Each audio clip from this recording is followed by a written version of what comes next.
Hi, I'm Isaac Rodriguez. I'm a business consultant. I want to tell you about how to make up an inventory. Inventory, depending upon the business that you're in, is going to be comprised of a number of things.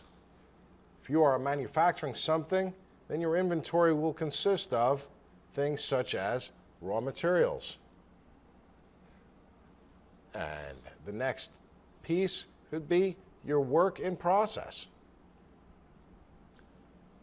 And inventory could also consist of finished goods.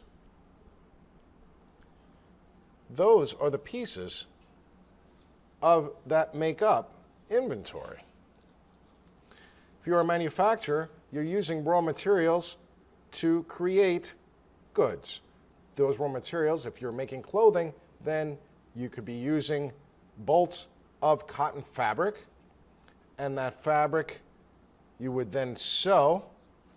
Now, if you're making a suit and you're sewing the pants, now you have pants, but you don't have the jacket, you have work in progress.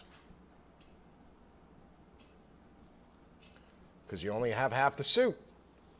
And when you finish the jacket, you've got finished goods and a finished suit